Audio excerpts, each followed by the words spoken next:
I'm serving a life sentence for second-degree murder. First-degree murder. Second-degree murder and armed robbery. I'm serving a life sentence. A life sentence without parole. I was 18 when this crime happened. I was 17 years old. I was 18 at the time. I come here, I was 17. I'm 80 years old now. My name is Tommy Springfield. And I'm better than you! And on this channel, I present you with the facts. I give you my opinion on those facts. And if you like how I do that, click that like, share, subscribe, hit the bell, click all, so you can get notifications every time I drop one of these videos. Maybe you've been here before, maybe you new. Allow me to reintroduce myself. I like to think of myself as a superhero, but you know, the ghetto kind. Like Batman, I'm Batman. I live in the Bat Cave, I drive a Batmobile, and I promise you, I'm that nigga. Today's video, I'm going deep. I'm going to the other side. You know, on this side, these little young niggas, they be shooters, they be killers, they be gangster. Let's look at what happened when they get caught and they go to prison and they never coming home. Let's get to the video. Look, that thing, what it does is... This thing? Yeah. It's a camera. It also takes film. Oh, all right, okay. It's a digital camera. Yeah. And this is a microphone. Oh, okay. You know, I've been locked up 40-some years, so I be knowing. Go back to your time before coming here. What is this? That is... Can you comprehend that? The first dude been in prison 47 years. He didn't even know what the camera and the microphone was. This motherfucker bugging out over sparkling water. You know, show your young sons this video. Show your nephews this video. Show your homeboy that's locked up and his son going the same way this video. Peach. Sparkling water. They don't sell stuff like this here. Yeah. Never. When I got locked up, my twins were 8 months old.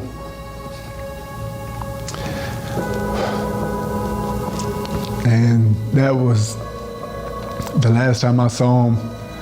I wrote them letters. To the young dudes that got kids, you young, you had them young. Did you hear what he just said?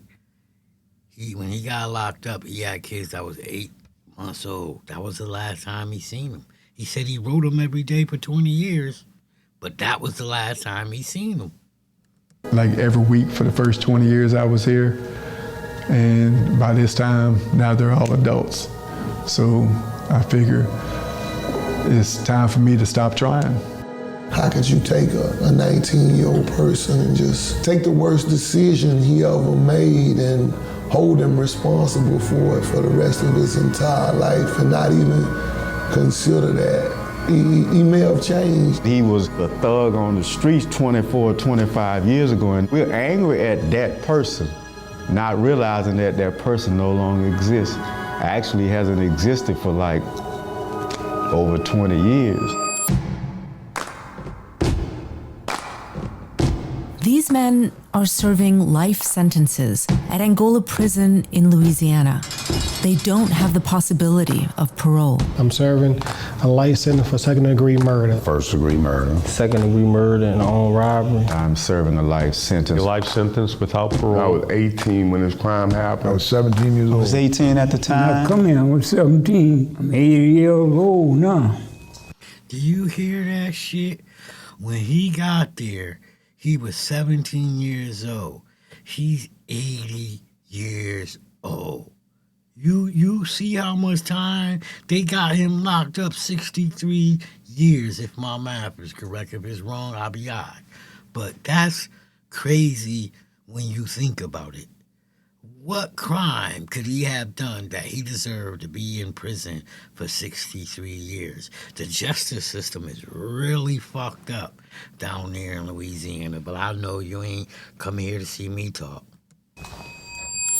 People who commit crimes should be held responsible, but how much punishment is enough for justice? As you listen to these men, ask yourself, do they deserve a chance at redemption? I had time to reflect and what my life would be if I had to stay here. And then I started noticing the need here of the people that was illiterate. So I said, okay, well, I could do some good here. You know, so I started tutoring guys, and I started feeling a self-worth. I said, you know, well, I could give something back like that. You know, all the while still dealing with the fact, you know, that I took a life, an innocent life. If I happen to die here in prison, that's not something that I want. But I had to think about and take under consideration, I took another human's life. A young man, Damien, I went to school with him. He still was somebody's son. If I could go back in time and redo that would have never happened. It shouldn't have happened. In the U.S., y'all young dudes gotta understand, like, there's consequences to the shit y'all doing. Y'all big homies ain't telling y'all the truth. Y'all big homies got y'all out here wilding out when you can be getting to the bag, the legal bag. And if you did it right and waited till you was 18 or you was 21, you could have legally carried a pistol and had a bag. You feel me? You gotta be smart and get to the bag. All the other shit don't make no sense because there's a other side. Could you imagine being 18, 19 and you be in prison for the next 63 years? That means the only sex you ever gonna have is with another man, bro. You ain't gonna have no kid. Who gonna come to prison and see you for 63 years? Let that sink in, young dudes.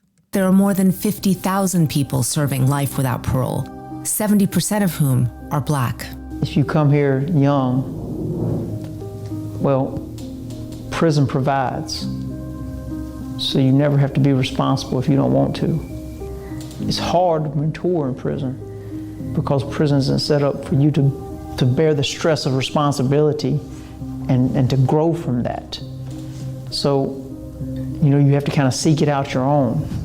With so many long sentences, America's prison population is aging. Taxpayers spend about $70,000 to keep every elderly prisoner locked up every year. So Angola created a hospice program. Prisoners volunteer to take care of other prisoners, basically people convicted of murder caring for the dying. It gave me a purpose. So they don't have to pay people, or so they can lower the cost. They got other inmates volunteering to sit with people that's dying, right? That's a crazy, crazy burden. That's like, one dude said he sat through 50 deaths. He sat with over 50 people up until they died. Like, that's deep, man. Like, jeez, I don't want to see nobody die, and I would hate for the people that gotta find me when I'm dead. You know what I'm saying? Like, sheesh. Purpose, gave me a purpose, and showed me a different side, compassionate side. And I probably sat with over 50 people to their death. Man, I ain't begging no man, but my first patient was a guy dying of AIDS. When I'm looking at a man weighing 60-something pounds, like, man, he can't do nothing. So I used to pick him out of the bed, put him in a wheelchair, bring him to the bathroom, help him, bed him up, tease him, mess with him. But when I first was able to help a person, I just felt different. Now, excuse the expression, but they wash all up the crack of another man's ass, all up under his nuts and all. It doesn't care what nationality or race he is. Is that man faking? Have that man changed? He might have been a character when he got here, but this man done developed character. This man done developed compassion. It comes down to not so much what you done done, but what have you become? Volunteering, mentoring, education. New experiences gave these men new purpose. Got a diploma from Culinary Art School from Baton Rouge Community College and 3 certifications from the National Center for Construction Education and Research. In the event that I ever went home, I could be an asset to society and not a liability. I prepare as if I'm going home tomorrow. Even though I have a life without parole, I try to prepare. So, think about that. Are we wasting human beings when we sit on a prison and we give them forever? They go in there, they get educated, they have all these degrees, with like a person do something at 70, so he should still be in prison at 60. Get in the comment section, let me know. Like, share, subscribe, let me know. Talk to me. As if I'm going home tomorrow, because who knows what may happen. I'd rather go prepared than go unprepared. Do we really want to be a country where there's no amount of growth that will ever give someone even a chance to leave prison? A country that's fine with endless punishment, but never with mercy. That's the worst part. Knowing that I'm a changed man, knowing that I have the skills to go be a better person in society, knowing that I want to do better in society, and knowing that I can do better in society, and not having the opportunity to do that because I have a life sentence without parole.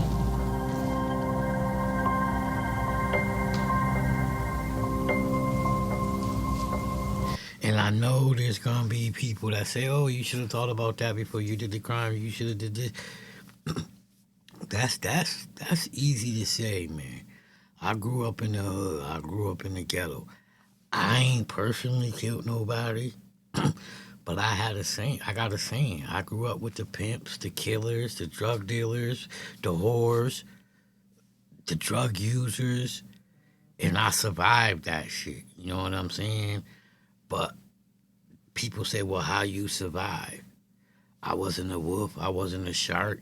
I was a chameleon. When I was with the killers, I talked like the killers. When I was with the drug dealers, I talked like the drug dealers. You feel me? So that's how I survived. I had enough respect and enough knowledge when I was amongst certain people. I was able to maintain and be on the same level as them. But back to the video. And my point was that you really be a victim of your community. You really do what's going on in your community. Like, if they gangbanging in your community and you going to school every day, like, it's a high probability you gonna be involved with that shit. Unless they see you as somebody that's doing something and gonna go, oh yeah, he the next football player, he going to the NFL. Other than that, you gonna get down with this, or you gonna be going a different way home, or you gonna be moving with your grandparents. You gonna be doing something else besides going through that hood. So you can't just say they did what they did. Some of these dudes are victims of their communities.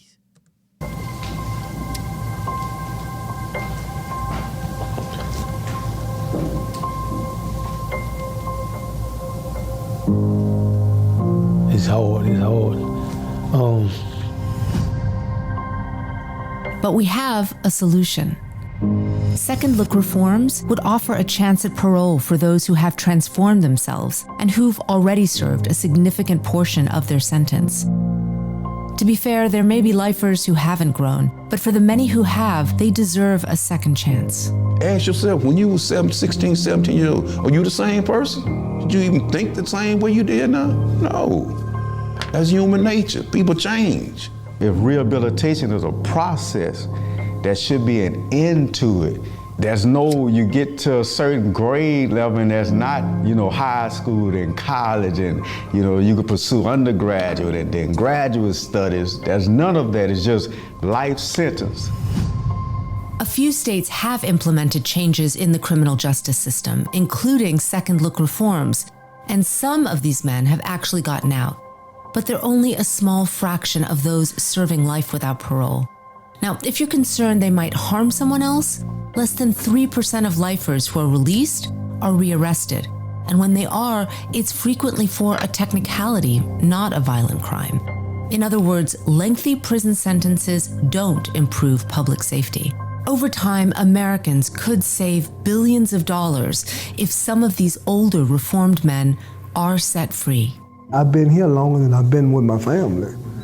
So sometimes I question where I'm from. I be tempting to write my mom and them and say, if I die, leave me here. Don't come get me. Don't bury me with them. I don't know them no more. Bury me with my friends. I know without a doubt I'm going home. If I die here, whether it's tomorrow or God forbid 25 years from now, my body will not stay here. I'm leaving Angola. I'm not going to be buried here. Somebody who says, I want to be buried in Angola, that's the saddest part of what a life sentence does to you. I make sure that my life is very purposeful. Every time I invest myself into someone else, I free a part of myself. A part of me will leave here with you. I'm going to love people so passionately until a part of me will always live outside of the gates of Angola. I have caught plenty of hell in this penitentiary. He went to jail in 1953. Here it is, 2025, and he's still in prison, man. The justice system is broken in Louisiana. And the sad part, when it broke, it hit right on black people, fell right on top of us. Hit us right up in the head. This man been in prison since 1953, man. This nigga did like 63 years in prison, man. Man, this ain't my video, but share this video. Go to the original video. It's a New York Times video. It's right here up top. Share this video. And you know, it's white folks, it's Spanish folks, it's all type of folks under life in prison with no parole. So share this video. If you don't like me, go share the original video. But this the one. This the one you share. Well, I hope I'll be lucky enough to get out. I'll go somewhere and make me a living. I'm sorry again. Yeah. They say the older you get, the more you learn. But I done learned a lot of things, you understand? So This shit could make a motherfucker cry, man. 60 fucking 3 years in prison, man. I don't even care what he did. I don't even care. You can tell me he did the worst shit ever. And I don't care because I know pedophiles ain't doing 63 years. A grown man that insert himself into a child ain't doing 63 years. So I don't give a fuck what he possibly did. It didn't justify this. Got me wanting to fucking cry.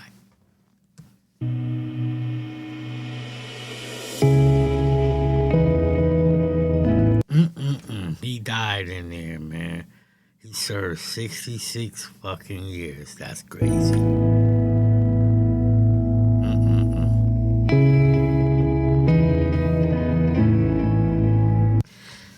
So as you can see, man, that was a crazy, crazy video. And like I said, man, I just present you with the facts. I give you my opinion on those facts.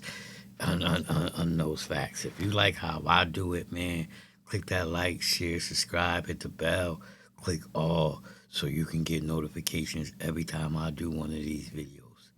And like I always say, if you're a supporter of the channel, much love and respect, salute. And if you're one of these haters, cut the shit. That